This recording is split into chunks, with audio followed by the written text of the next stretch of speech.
And what is going on, everyone? Welcome to another edition of Houston Texans football. I am one part of your show, Ruben Calvillo. I am joined by Harley from the lead and Mr. Houston Stressens himself. Harley, man, how's it going, man? How you feeling? I'm doing great, man. We're 6-2. We Okay, swept the Colts. We got okay. a game tomorrow. Oh, I was like, hey, man, I got to do a video already. My goodness, I got to talk about the game. I'm excited, man. Can't wait. Halloween's tomorrow. ooh, Shout out to everyone that celebrates Halloween, including myself. You ooh. know, Halloween parties. What you gonna be Woo! dressed as?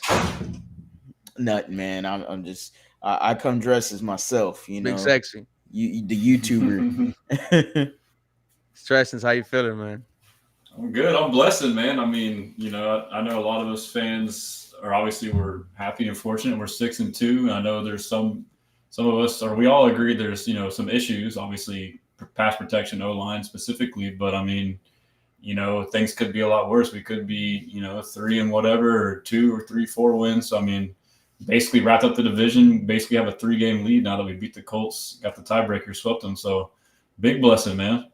Big blessing. And then here he comes, our guy AD from the H Town Rundown. AD, I have to say, you have become must watch on Tuesday nights with your film breakdowns, Hey, man. You're getting it's I was tuned in the entire time and I said, hey, dude, great job. You're doing fantastic.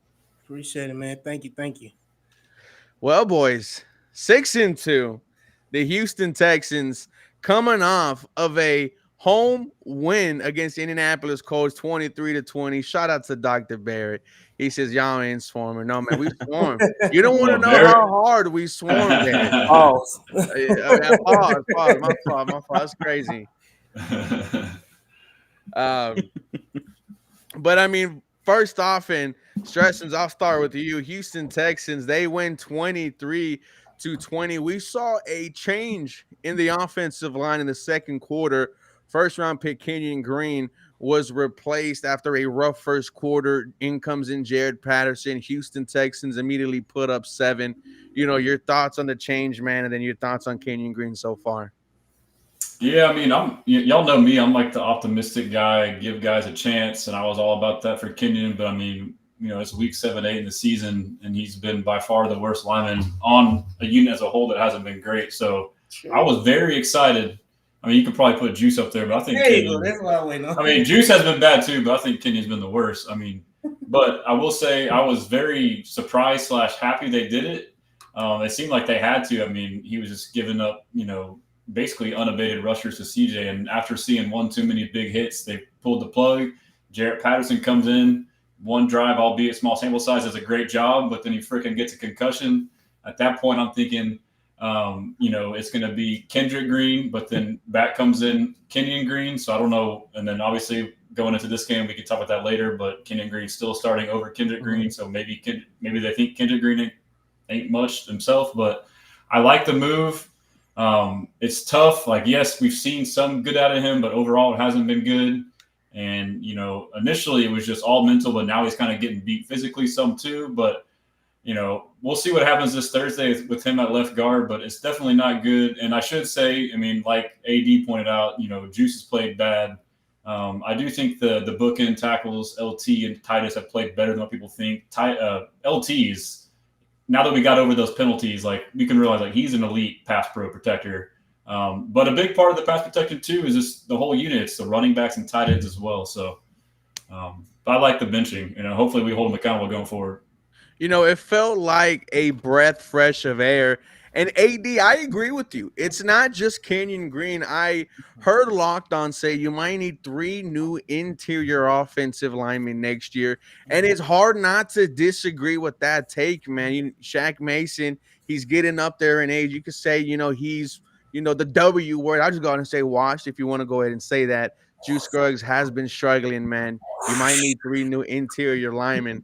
But AD, Kenyon Green gets benched. He comes back in. You had some breaking news on your channel the other day. Go ahead and tell the world, man. Yeah, shout out to Big Sarge at Big Sarge Sports. He broke the news last night that Kenyon Green was benched on Monday. for Kendrick Green. But things changed, and they must have had a change of heart or had some different communications. But Kenyon Green is back starting. Um, There was a lot of back and forth, but yes, Kendrick Green was slated to start on Monday, and then on Tuesday, changed, and Kenyon Green became the starter once again. Did And what? Sarge say anything as to why that happened? Yeah, I was just about to ask that. Like, Sorry. what No, changed? no reason why. It could be a lot of things. Could be the short week. Could be different things, but it's something internal that they didn't share. Hmm. So hey, it That's could be. odd, man. I mean, to do that and then go back on it, it's like you almost are better off just sticking with the I'm gonna decision say you this: made. we got a head coach, don't we? Trust D'Amico is what you're saying. The head coach, I think he has the final say, right? basically. Maybe, yeah. Now, Harley, Second guessing. Now, he got up on the podium Tuesday and said we won 6 games with Kenyon Green. mm, That was his way of saying, hey, Kenyon is our starter. Um, this is just my perspective and my perspective only. This is not from any source or anything. D'Amico Ryans made that decision. mm. D'Amico Ryans made the decision of Kenyon Green Mhm. starting again. Harley, your thoughts on that? I mean, I could understand it. You got a short week at New York. Kenyon Green, he's been here all year. Maybe it is some bad plays, like D'Amico Ryans, says, right? Everyone has bad plays, but your thoughts on what AD just said. I mean, did Kendrick Green piss in someone's Wheaties? I mean, I thought I'm not saying Kendrick Green is better, but if you were looking at alternatives, I thought somebody that we saw at open training camp continuously fill in at the left guard position, even battle at left guard with Kenyon Green, Mm-hmm. and he's just nowhere to be found except fullback. That's just crazy to me, and I could see why when you saw a few tweets of people saying that he looked vividly upset on the sidelines. Yeah, I'd be upset too. Damn, I mean, come on now. I'm over here working my ass off and trying to do the best I can to try to find my opportunity, and I finally feel like I got my opportunity. And you give it to Jared Patterson, and okay, things happen, got the concussion. All right, now I'm looking like I'm gonna get in there, and nope, Kenyon Green, you're right back in there. Damn. So then I go this week and think, well, you know what? I got myself a chance. And D'Amico goes, yeah, you know what? Maybe you're gonna get the start. He goes, man, I'm excited. And then you know what? D'Amico said, oh hell no, man. I saw you a fullback. You could barely do that. It's just a very odd situation. But I mean, he's not entirely wrong. You've already played so much with Kenyon Green already. To me, I think it's a short week. Kenyon Green knows he knows. It's kind of tough because he hasn't played the greatest. Okay, Mhm. Juice Scruggs hasn't played the greatest, and I think it's a combination of both guys. This is just an entire offensive line that just.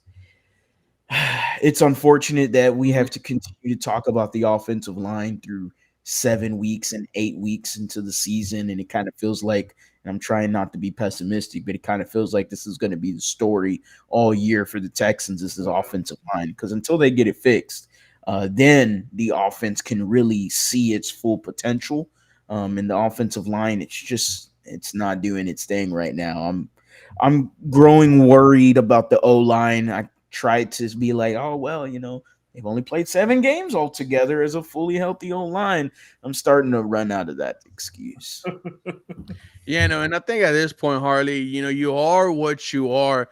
I don't think this Houston Texan offensive line is going to get better. I mean, the only thing I think they could do is just play with more passion, more fire, but that's just about it. This has probably been one of the, big disappointments, right? The excuse of they didn't play one single game together all year, was kind of why we thought they were going to be good, and all the investments, man.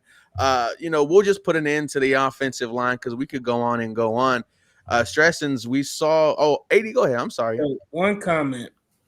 I see a lot of people upset at D'Amico. The same people that are upset with D'Amico has always been trust D'Amico. It has to be. Whatever it is, but when it's something you don't like, now you don't trust D'Amico. We gotta get away from that. It's either one or the other. Either you trust D'Amico wholeheartedly, or you don't trust him at all. Well, So this is the first time he's done something where you're like, okay. we For didn't me, say this that is when he didn't bench Larry Tunsil for all them damn false starts. comparing benching Laramie Tunsil But I'm to just Yeah. benching Kenyon but Green. I'm That's just not saying even the it's same. different things as well. Dalton Schultz not being held accountable. Like we've talked about a lot of things of different players having lackluster moments and doing things that we're like, what the hell? And they just trot them right back out the next week. And it's the same old thing, and it's recycled, rinse, what do you call it? Wash, rinse, and repeat. It's the same thing. You don't see any wholesale major changes. The Miko as a core is that I put my guys out there. They're going to do, I trust them. I trust my guys. I'm going to ride with them till the wheels fall off until you can't anymore. Like But this is a different scenario because you're talking about like the franchise, CJ Stroud potentially getting injured because of someone being terrible at what they do. Like this is a little different, and like this is the first time that I think it's fair to say trust D'Amico, but then now he has this one issue. You're like, okay, like what are we doing, bro? But let me like say it would be bad if you continue to defend him with this. Like if you continue to defend him on the Kenyon Green not benching, right. But I mean, he's been consistent. Is what I'm saying is that he's been consistent with every single player, whether they're struggling he's a or not. player's coach. He sticks with them. He never throws them under the bus. He's going to ride with them till he can't ride with them anymore. And then you talk about CJ Stroud being injured. Anytime any NFL player steps out on the field, Gary, you played. It's a chance you're going to get hurt, and it doesn't matter. Yeah, but the chances with Kenyon Green on and off the field is like exponentially higher.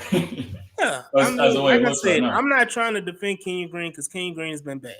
I've been a wholehearted supporter of Kenyon Green, and I've supported him getting benched in the middle of the game. He was bad.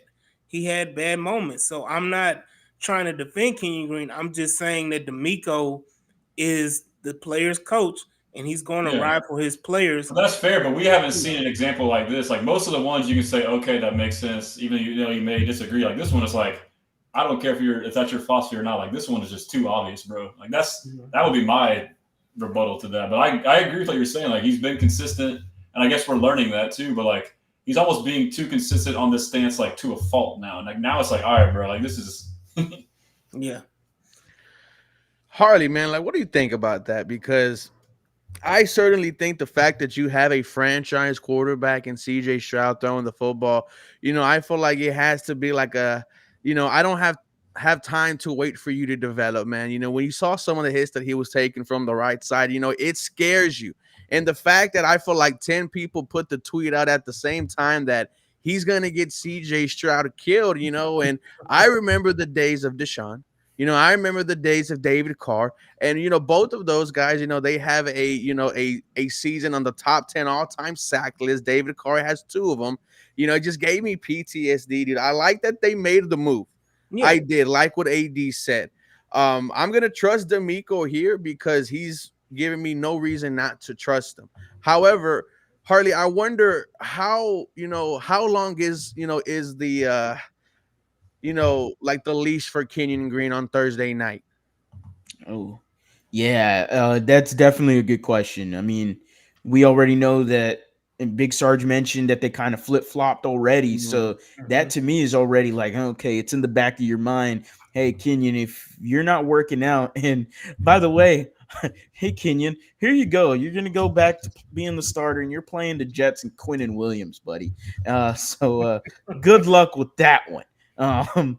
So it is what it is, man. Hey, but what's crazy is that the way the NFL works and the league works and how life works, Kenyon Green will come out and have his best game he's ever had in his life. And everybody will be like, what the hell? I wish. I hope so. Then we'll be in this conundrum of, damn, do we keep Kenyon out there? He just locked down Quinnen Williams, one of the best defense tackles in the league, or do we bench him again because he was ass for 3-4 weeks in a row? I hope that's the case. I'll be so happy. D'Amico will be happy. I told y'all. I'll be happy. Dude. He did come back and play, better, than what Yeah. he was in the first quarter. So hopefully, being bench was like, hey man, we got to get it together, and he knows what it's like to play, football in Texas. It means the world here, man. So Mhm. we got to get it going. We're wishing you the best, Kenyon. Another huge loss for the Houston Texans. Tressens, wide receiver Stephon Diggs tearing his ACL, and this is a pretty big loss. You already are without Nico Collins. You do get him back next week. But it feels like the injuries just keep on plaguing this Houston Texan offense. It was Joe Mixon for a couple of weeks. It was Nico Collins. You lost Brevin Jordan. And now, you are inconsistently without Damian Pierce due to Regorin. And now you lose Stephon Diggs to an ACL tear, man. It has not been easy for this offense. Yeah, I mean it's devastating. I was holding out hope, like hoping it was like an MCL sprain. What? Me too. I was praying, dude. I was praying like we I get it had back by myself the Chiefs. convinced. I didn't want to entertain the idea. So when it broke, it hit me. I was like, "Damn, bro! Like no way." But yeah, I mean, obviously, he was productive for us. I think some people were saying he wasn't productive. Like, he was very productive, and he was a reliable target for CJ Stroud, especially on third downs. And he's somebody too that he'll be where he needs to be, and that he'll catch it. I mean, he's got the most dependable hands you can ask for. So that's a tough loss. I know instantly our thought is, okay, what's the move going forward? We can trade for a receiver or we can stand pat with what we have in house. What we will do, I'm not sure. I tend to believe that we probably won't do anything, just knowing Nick Caserio's nature. He's kind of, a sit back and let things come to me type of GM opposed to like being aggressive and overreaching for stuff, overspending. But I think that they have good depth in the room. As far as like an immediate replacement for Diggs, the way I look at it, Stephon Diggs was our slot receiver. He played outside in two wide receiver sets, but any kind of 11 personnel or three wide receiver sets, he was the primary slot. I think his splits were like almost 50 to 60% in the slot. So if we were to replace him, it's going to be a slot guy, and the next two guys up are Robert Woods and John Mechie. I do want to say that I don't think fans are going to like this, but I think we'll see more Robert Woods than what we'd like to see. But I think it's not a bad thing. You talk about, like I just mentioned, a reliable, consistent guy. That's exactly what Robert Woods is. He may not be flashy or sexy as far as getting open really easy on routes or fast, but like he'll be in the right spot. If there's a hot read, he'll make the hot read. Given the way our offense has operated, there's a lot of guys not doing their job correctly and not executing. We cannot have that. We know for one thing with Robert Woods, he will do his damn job. He's a vet. But so I think there's a good mix between him and Mechie. And I think Mechie is a much better receiver in the slot. In the preseason, a lot of success you saw from him was in the slot. So I think there's a good mix there. And, we all saw the flashes in the preseason, but then people are down on him in these limited reps in the regular season. But he hasn't really gotten any opportunity. So, like, now you're writing him off all of a sudden because he's played in 2 or 3 games, 10 snaps a game, and hasn't been the primary target. So I think we should stand pat and we'll be fine. But if not, there's trade options out there for sure. I'll let you guys go into that so I don't take all the discourse. But it's a big loss, but I think we'll be fine regardless. AD, your thoughts on the loss of Mr. Stephon Diggs? A mentor just everywhere, man. Was working out with the wide receivers in training camp who didn't even make the 53-man roster. Me and Harley, we were at the training camp in the rain where it was just horrible. He's running up and down the sideline, yelling at the offense. We need to pick this shit up. And, the whole crowd applauded because that's what you want to see when you trade for a veteran like Stephon Diggs, man. Your thoughts, and do the Houston Texans need to go out there and get a wide receiver? I think they explore the idea just to see what's out there. I mean, you still got guys like Hunter Renfrow that's a free agent that you can look at. Do you make a trade? Do you want to spend capital for Jacoby Myers or, what's the other guy that they've been floating around? Mike Williams. Mike Williams, of all people. They're even running out Tyreek Hill like as a possibility. Like, that's not happening. But I think imagine I wish. in a perfect world, yeah. Cooper We don't Kupp, got any damn money either, too. We have like $5 million in cap space. Yeah, no. Cooper Monopoly Kupp was money another one. Cooper Kupp was another one that they floated around.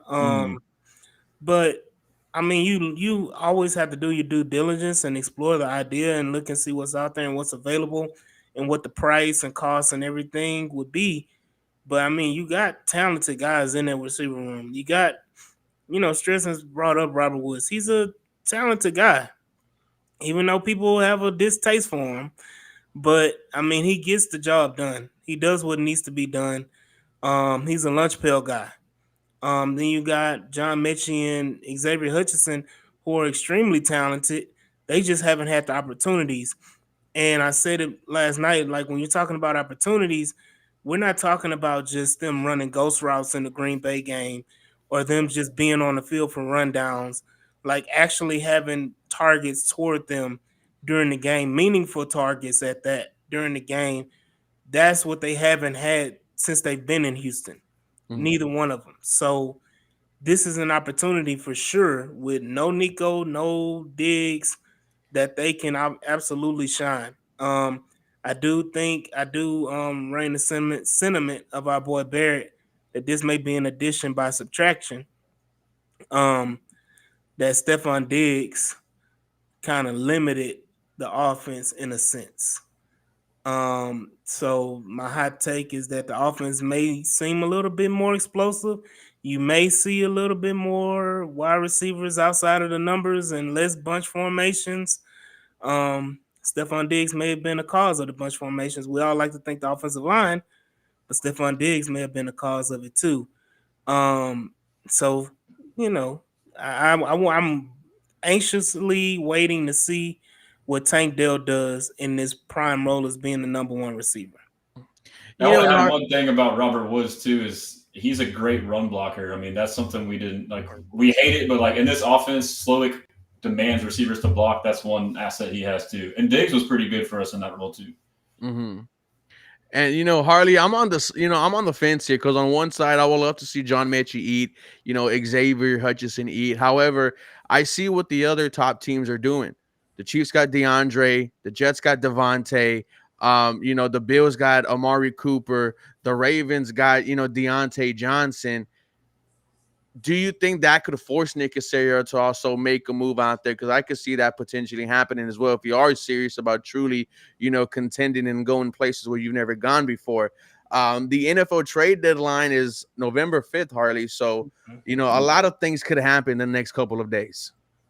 Yeah, November 5th next Tuesday, by the way. So kind of cool that we have a game tomorrow, and then we could further evaluate whether or not how they played wide receiver wise. And by they, I'm talking about the crop of receivers we were just mentioning, Hutchinson and Mechie. Both of those guys, we're going to find out, okay, if they play well, then hey, you might not take a look at wide receiver. You might not explore it unless it's just something super cheap. I just, when I look at the wide receiver market, I continuously just fixate on Jacoby Myers just because of the connection that Nick Casario has. He drafted him in 2019. Jacoby Myers really hadn't had like a legitimate 800-yard a season guy. Yeah, he hasn't really had a legitimate quarterback either, in his fairness. But no 1,000 yards from him. And to me, if you're going to get a receiver, you got to get somebody that, at least in my opinion, is better than Robert Woods. If they're not better than Robert Woods, then why do I need them? That's the only thing I would say. And I think Jacoby Myers, I would pretty confidently say he's better than Robert Woods, even though I like Robert Woods. I really do. I think he was a underrated, healthy player for the Colts game that nobody talked about enough of. Stresson's mentioned it. He's great in the run game. We've all mentioned it. He's just consistent. If you need 7 yards, he's going to get you 8. You need 6 yards, he's going to get you 7, and so on and so forth. That's what Robert Woods does. He's super consistent. He's going to always be there. And CJ Stroud, if he's in trouble, Robert Woods can be the guy. Oh, there he is. Boom, here's a little 5 yards, and let's keep the chains moving or whatever.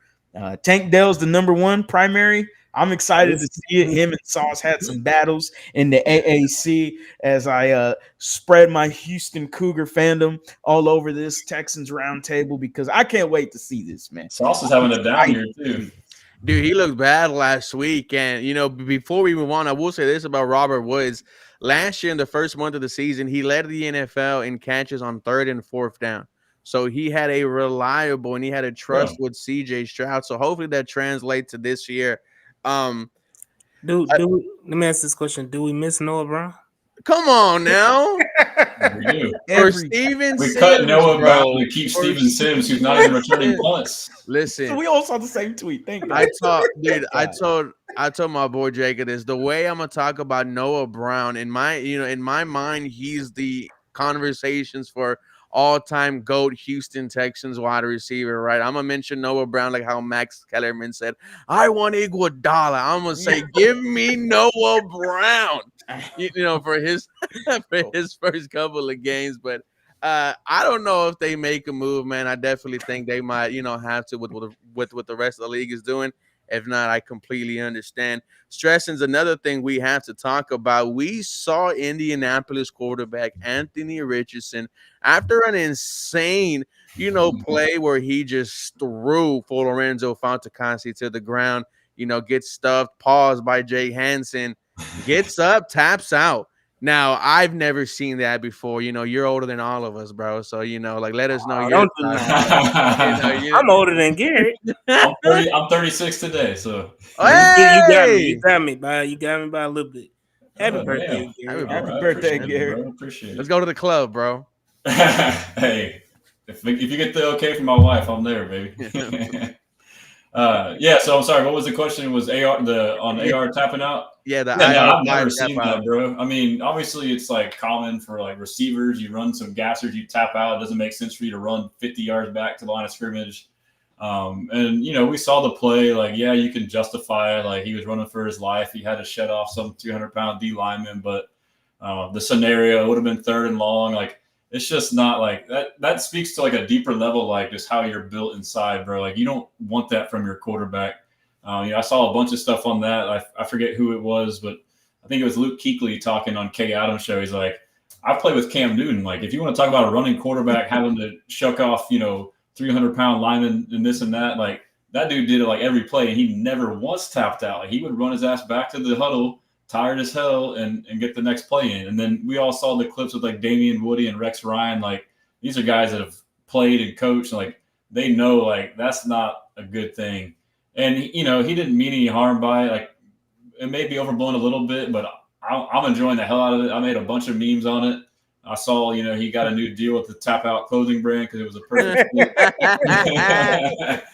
I'll have if I send you this picture, it means I quit. All that stuff. So, yeah, that was crazy. And he needed to be benched before even playing us. Honestly, Shane Steichen waited too long, and now they've played this game. They're in a messed up position. I mean, they should have benched him or not brought him back. If I was him, I would have kept him out and said his injury was worse than what it was, and let Flacco ride it out until he fizzled out. But they brought him back, and now he sucks.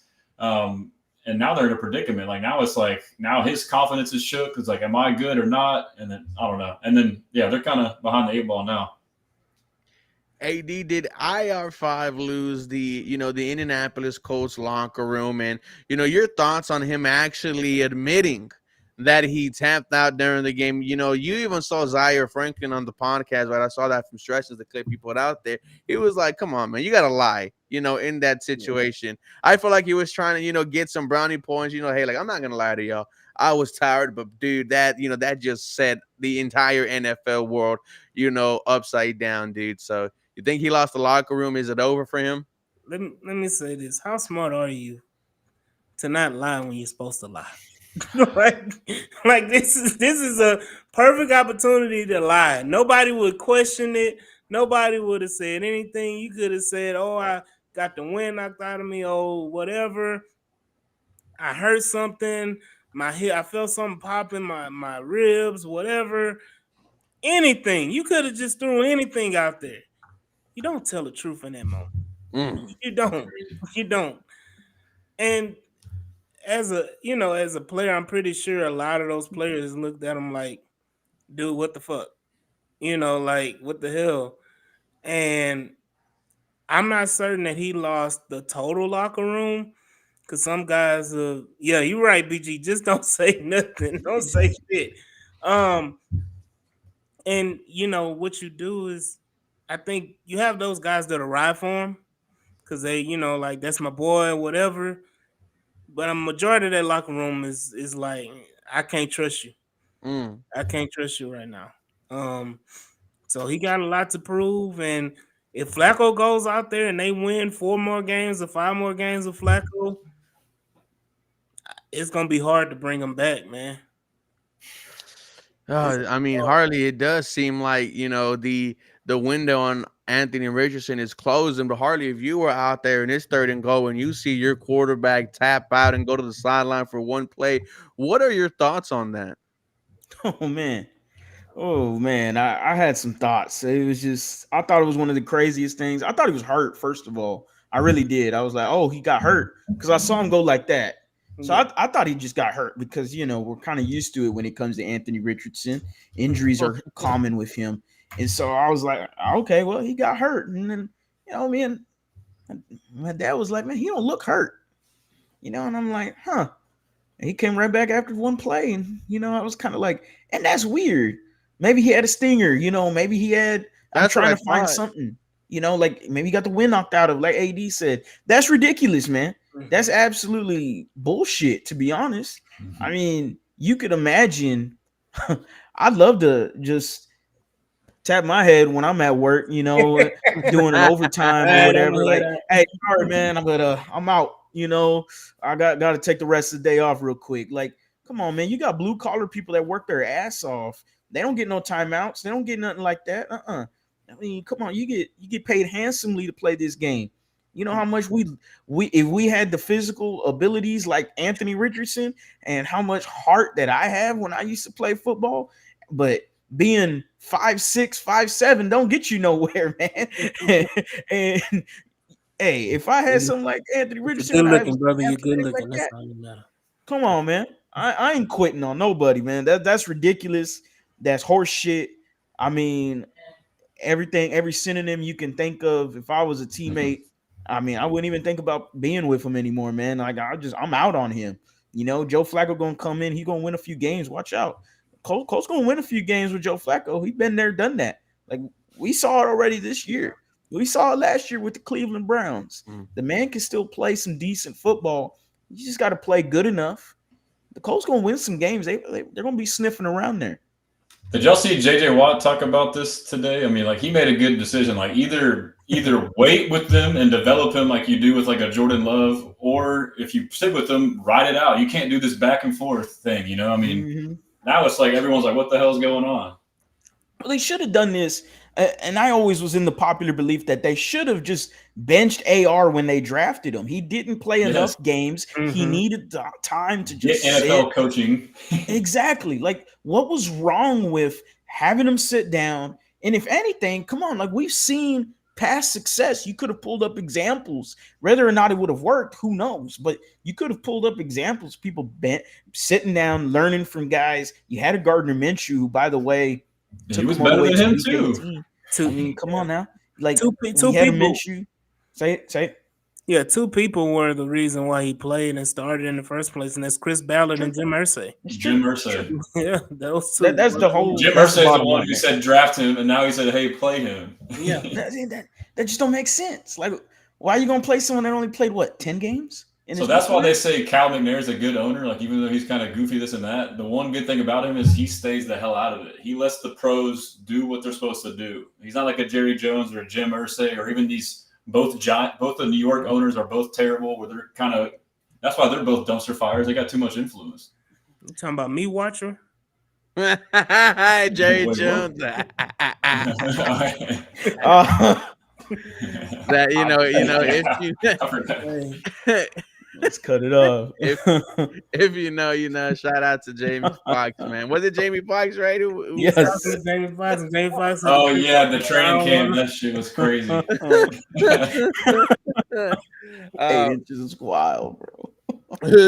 Let's move on to tomorrow. Stressing the Houston Texans are already on their way to New York. They're headed to the Big Apple to face Aaron Rodgers and the New York Jets, who are, I believe, losers of their last 4 or 5. They traded for 6?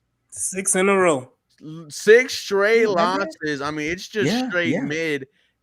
When you look at his roster, you see the names of Devontae, Rodgers, Garrett Wilson, but it's just not working that, at all in the Big Apple. Your thoughts on tomorrow, man? Your confidence level? It's not high, but I'm like not terrified either. I mean, even before the season, this was already penciled in for me as a tough game. We saw the game last year at MetLife, a great defense on the road. I assume a loud environment. I mean, that alone, we already struggle out with our offensive line. Tough defense on the road, loud environment. I thought last week we would remedy that being at home against a lesser front seven, and we were the worst we've been all year. So now we're going back into an environment with the elite defense, which the Jets defense is not as good as what it has been. And I have read up on it too. Ever since I can't pronounce the new head coach's name, Ulbrich, I believe. Ever since he's taken over, their defense has been worse, but they've blitzed more, which is not good for us on the offensive line communication wise. So that part worries me. And then you couple with the fact that Stephon Diggs is out now. Obviously, Nico's out, so we're going in with limited weapons. I'm concerned about it. I think it's a slugfest. The Jets, to me, are still underrated. 2-6 does not really indicate how good they are. They've lost a lot of close games. In my opinion, they could have very easily beat the Vikings. Mike Williams dropped a pass that was an interception on the game-winning drive. And then again, the next week, Mike Williams ran the wrong route and then adjusted to the ball wrong, also causing interception on the game-winning drive. So that's 2 back-to-back potential wins against good teams. And then the Patriots one obviously is a terrible loss, but it was pretty much lost by special teams. They missed a field goal, extra point, gave up a punt return essentially for a touchdown. So that's 11 points right there in a 3-point game. But the one big thing about the Jets, and I'm kind of like learning this overall, like watching all the NFL games, is there is value for a culture and a team. Like they have no culture, no team, no leader. So they really don't have like Aaron Rodgers is basically the head coach. Ulbrich, I mean, he's not doing anything. So on the flip side, we have a really good culture, and I think it's won us a lot of games. And so I think we're like 4-1 in 1-score games, and they're like 1-4. It's basically like the polar opposite. So we do have that going, but the way I see us winning is a close, tight game, conservative on offense, try and mix it up with more run-heavy blocking schemes, protect CJ at all costs, and lean on your defense. We have a massive advantage up front with our edge rushers and their tackles. Get pressure on Rodgers, get turnovers, short field. That's the way we win. So I think it's a low-scoring game, maybe win by 1 score, I hope. AD, the Houston Texans currently 1-point dogs tomorrow against the New York Jets. Your confidence going into this game, man? We have some injury news. I'm pretty sure you guys don't know, but they will be without 2 of their starting safeties. They will be without their all-pro linebacker and one of their starting guards. How are you feeling, AD, for tomorrow? I'm confident. As long as I got 7 That's it. behind center. We get another center, but as long as I got 7 in the game, I'm confident. We talked about their offensive line struggles. I mean, our defensive line should just feast. Aaron Rodgers should get sacked at least 5 or 6 times. Vera Tucker is out, their starting guard. Yep. Their tackles have been turnstiles all season. They're going to try their best to get the ball out of Rodgers' hands quick, but he's not mobile anymore. Nope. He's a statue back there. That's where I think our advantage is that our defense will probably limit them to under 10 points. And then secondly, their defense stat wise has to me fool's gold because they got a lot of their stats against bad offenses. We talk about Will McDonald, who's right above Will Anderson in sacks with 8. 5 of them came against the freaking Tennessee Titans and New England Patriots. So how much Good point of a dominant factor is Will McDonald? And then Hassan Reddick is just getting back. He's nowhere near in playing shape. He's not. I don't think he's going to be a factor because I really don't think they're only going to play him, but on those 3rd and long downs and specialty packages and everything like that. Of course, Quinnen Williams is Quinnen Williams, but some people in New York and New Jersey are saying that he's having a down year compared to his previous years. Could it be Ulbrich and the system? And they just, are ass, but I want to see Tank Dell abuse Sauce Gardner. How about down here? I want to see all of these things. I think we have an advantage. Like you said, CJ Mosley is out. Dalton Schultz, can you give me a repeat performance of the 50 yards or 50, 60-yard game? If we get that from Dalton Schultz, I don't even think it'll be close. Harley, your confidence level for tomorrow. I know you are looking forward to this Tank Dell versus Sauce Gardner matchup, man. How we feeling? I'm feeling good, man. I'm feeling really good, actually. You're like, yeah, I know the Jets are going to be playing hungry. They're 2-6, being 2-7. Ooh, you got to basically win out in order to make the playoffs. It's going to be tough to not make the playoffs in the AFC without 10 wins. So that's going to be tough for the Jets. So expect them to be playing, with their heads on fire. Aaron Rodgers and them should be a good game for the Texans. I think it's going to be a bit closer than we'd like, but I do think that the Houston Texans perform well. They show some signs of improvement, and I'm ecstatic about not only Tank, but I'm ecstatic about Will Anderson because that offensive line, like AD said, is about like Swiss cheese at best. And when you got a guy like Will Anderson who has 7.5 sacks, and I continue to eye the sack leaders and the defensive player of the year conversations because damn, man, I want Will to get that DPOY, man. I really do. I'm starting to talk more about it because, man, for selfish purposes, I want him to get that DPOY in his second year as a Houston Texan and put himself into. I got that future. William Anderson Jr. Of course, I would love. I bet 50 to win like 1,500 is what my bet is on that. Here we go. I mean, he's at 7.5 sacks right now. Dexter Lawrence is the leader, I believe, with 9 because Dexter Lawrence is just a monster right now. And then Will McDonald, as AD said, the guy got sacks against chumps. Like, come on now.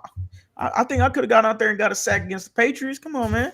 We'll got 3 of them bitches against the Patriots. Yeah, I'm just saying. So Will Anderson, Daniel Hunter. One of the best duo edge rushers in the NFL right now. So, I'm excited to see what this defense is going to do. I don't think the Jets are playing good football, obviously, being 2-6. There's a lot of, like what Stressens was saying, there is a lot of just disorganized stuff that's going on there. You got the band back together with Aaron Rodgers and Devontae Adams, and now players got to be traded because they're back together. I don't know, man. It just seems like Robert Saleh getting fired. That just feels like forever ago now. Like it's just that organization is in disarray. Shout out to Woody Johnson. So the New York Jets, they New York, man. I can't stand New York. Fuck New York. I really hate New York. I can't stand the Jets. I can't stand the Giants, the Yankees, anything up north past Cleveland, Texas is a. Have the Yankees lost yet, by the way? Say it again. Well, I don't know if y'all saw that, but the Yankees were up 5-0 earlier and they blew it. Oh, yeah, I know the Dodgers are tied it, but then Giancarlo hit a sac fly to get the lead. But yeah, man, no, I'm pretty ecstatic to see this game. I want to see the Texans blow them out. There's been too much talk about the New York Jets and, oh, well, this is the game to turn it around. And I'm like, man, what's the disrespect for us? We are 6-2 and we're underdogs. Like, come on, man. Like 6-2 is 6-2. You can say whatever the hell you want. Oh, this ain't a regular 6-2 football team. It's a bad 6-2 football team. We 6-2. We had to figure out somehow to get these 6 wins. We are a team. They're not a team. So, like, to your point, like we talked about, like a lot of what it too is like. Unfortunately, we've watched a lot of these primetime games and they've been on freaking every single one of them. But like they are super undisciplined. Like they make the dumbest mistakes. They actually are 30th in the league in penalties with 63, and we're 28th with 61. I feel like that's mostly from our first 4 games. I feel like we've turned it in the right direction. Mm-hmm. So, but like they have no leader. So like they don't have anyone, hold them accountable. So they're very undisciplined.